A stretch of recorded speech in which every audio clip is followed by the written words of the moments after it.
All right, so let's consider this video, the last one in this playlist. We're gonna call it the wrap up and debrief. Mistakes were made despite all of the preparation.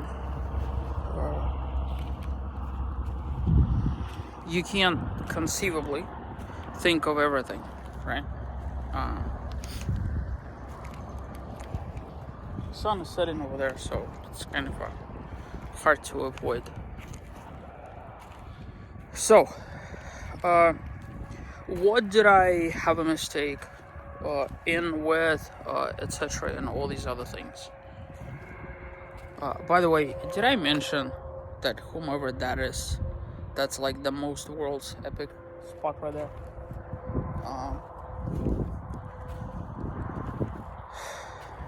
Okay, one thing I did not factor in was extreme weather.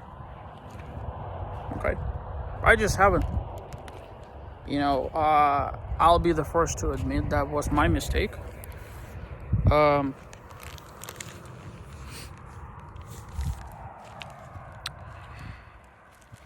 extreme weather has been a problem for me, not because of the extreme weather itself, but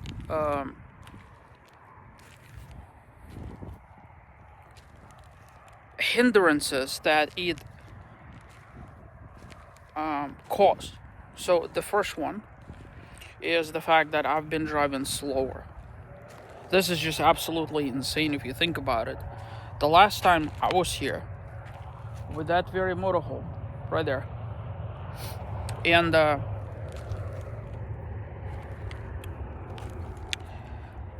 car hauler trailer in tow, right, with a Toyota Tacoma on top of it. So that sucker was heavy as you could possibly get. In fact, looking back at it, that may not have been my brightest moment. But let's be honest, I had to engineer a solution, and it engineered itself. In due time, things changed, and because things changed... Oh, look. Squirrel. No, not squirrel. How cool is this? Look at that. Whole bunch of cacti. The kind where you don't want to sit on in the middle of the night. Well, so I drove 525 miles every single day. I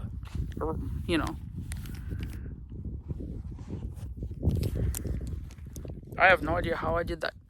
That distance is so ridiculous.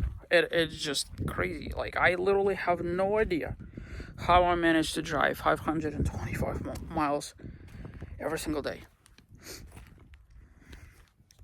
The only snafu, hiccup, or whatever it is that you want to call it, that has occurred to me was I foolishly, in coming from Gooseneck State Park to Needles District Canyonlands,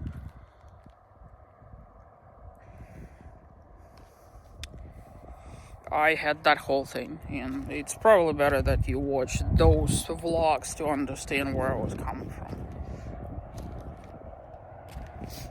Right? That was like my one and only kind of thing. This, I was really struggling, despite flat towing my Jeep, to drive somewhere between 450 and 460 miles every single day. There's been some days when I drove far less, and la-ti-da, like today, for example. I had to work, and I had to also get here, right? So there was that.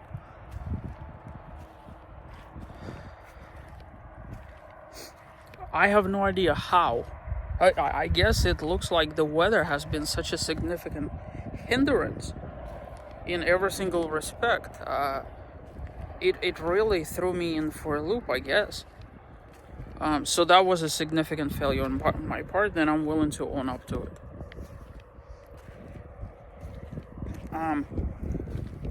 Another thing that has transpired that I did not anticipate is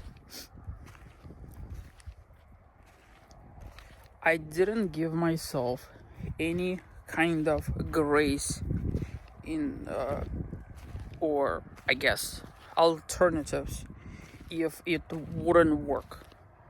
Right. The only scheduling change that I've had last time I was out here in Moab was one that came right around the time when it was, had to leave anyways.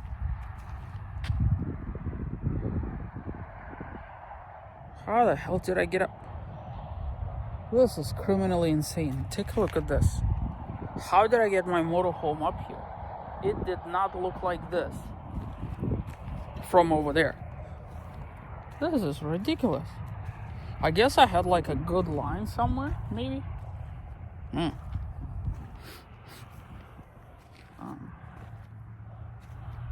See this?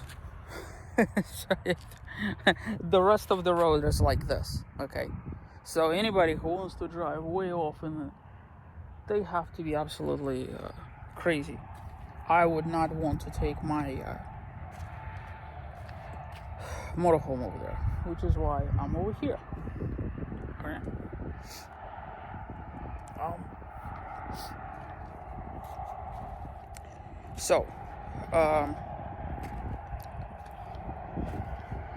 The Gooseneck State Park, I'm gonna save that for another trip.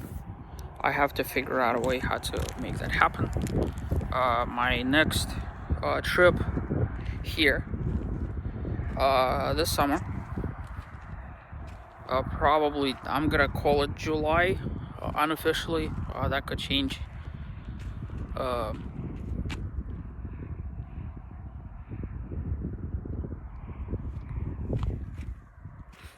Maybe I'll catch goosenecks at that time. Maybe, who knows? But I've already spent a bunch of days in there, and the only thing I haven't done there is just the stupid hike. So we'll save that in hopes for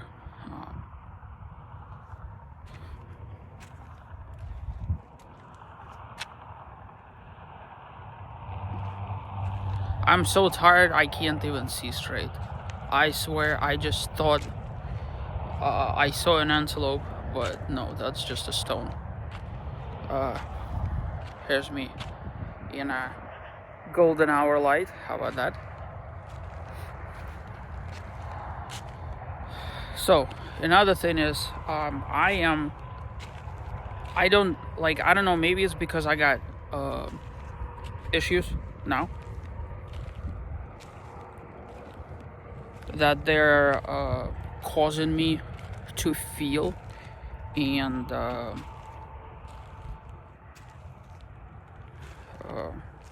guess experience the trip differently. But I mean, my last trip out here was in 2021, so that wasn't really all that long ago. I don't know. I'm just blessed that outside of me having, I mean, I'm sure you've seen me wearing my cold packs. Other than that, everything else went, knock on wood, smooth sailing in that respect. Just a couple of issues along the way, this and that and the third.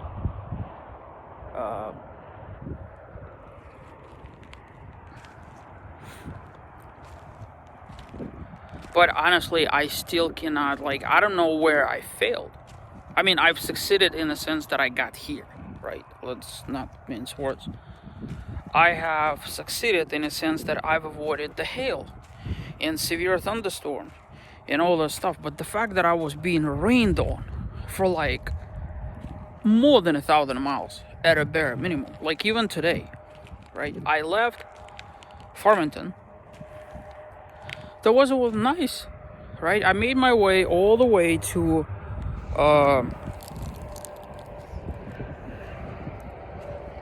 Cortez. The weather was gorgeous, right?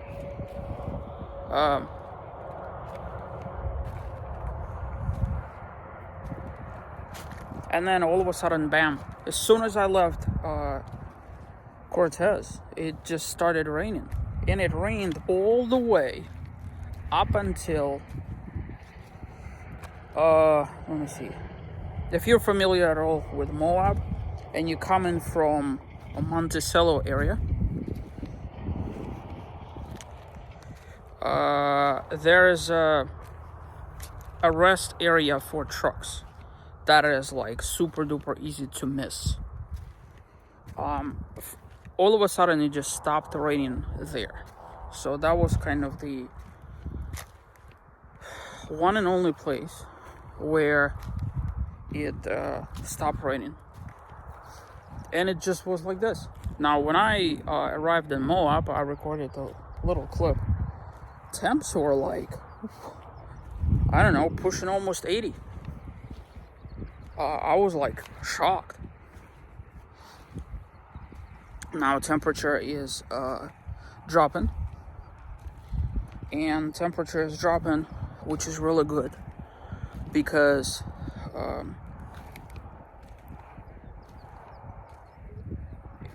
my motorhome basically heated up. And what happened was, in trying to fill propane, I turned off my fridge. And while the trip from the propane place to over here was only, I don't know, like 7-8 minutes, something like that, the fridge still hasn't quite recovered from that level of embarrassment. So if I could cool my motorhome a smidge, that would be good. That would be okay. I do have a problem again. Pickup truck, solar panels. Now granted, it's been raining, and granted, I've been using the battery every single day to charge batteries for my Starlink. So I am running Starlink on ISCO batteries. So you might be wondering, why don't I connect them to my motorhome? It's because I am testing something. Dang it, come on. Darn it. Nah. I'm testing something for when I go, like on overlanding trips. Not that I really want to be on overlanding trips per se. Certainly on a short-term basis. And look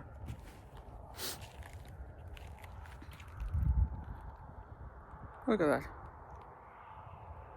Beautiful. Beautiful. Take a look at that over there. Look how awesome that looks. Oh, right there. See that? Right there. So, like for example, if I wanted to complete the White Rim Trail in its entirety, I possibly could. So I need to be able to rely on my equipment. And more importantly, I need those solar panels for the fridge. Right now the voltage is 12.7. And by the time I arrived here, it was already like 7 o'clock. So I'm gonna see tomorrow what happens. Because if this thing doesn't start charging like it's supposed to, I'm like this close to just chugging those stupid solar panels and replacing them with these are flexible Renogy panels, right? Every solar panel I've ever had was rigid by Renogy, and they never failed me. So I don't know if what and how and what. It's possible that I may have to rectify this. Obviously not on this trip, but in the future. So what else to talk about?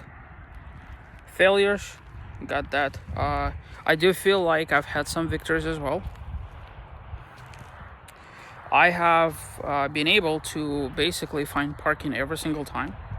I haven't found, oh, I take that back. First night was the only day when I had issues with parking, but only because I left so late on a whim. I was kicking around the idea of leaving the next day, and just logistically speaking, by the time I started getting to even like way away from my designated place, I was like, okay, I am way too tired, this and that and the third. But in retrospect, should I have just continued to drive and parked at the place where I parked anyways, I would have arrived there like an hour. Look at that. Golden hour face of a tired man. So I think what I need is like a very good night's of sleep. And I think I have figured out what it is that I want to do tomorrow. I'm in no way, shape, or form to hike. Honestly, I have no idea how I even plan to hike the Goosenecks. Dude, seriously.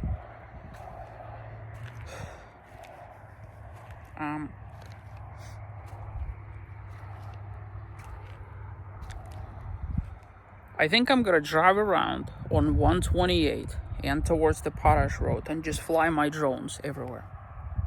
Just capture the Colorado River.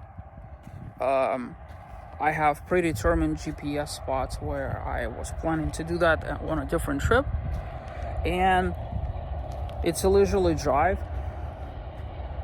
And more so, it will give me an opportunity to actually hang around Moab and just kind of goof around and just relax and enjoy. I know I mentioned that my mom is supposed to fly in tomorrow. I'm so tired I can't even think straight. She's actually coming in the day after. But at least I don't have to drive far, because right there is the airport. So I give this spot my stamp of approval. That being said, we may actually find ourselves behind the rocks over there upon coming back. So what we're doing is we're going to the Arches National Park, then we're going to Needles National Park, then we're going to Escalante area over there, Goblin Valley area over there, and then we're coming back to Moab, doing some hikes over here, and then we're driving to Grand Junction. In fact, you know what, if my mom likes this spot a lot more than that spot over here, we might actually come back to this spot. I'm impartial either way. I'll let her decide. So anyways, thank you for following me on this absolutely ridiculous journey. This will be the last video in the series for the actual trip from Florida to Utah, and I'm about to start a new playlist in which I'll just geek out over things that I see and whatever. So until next time.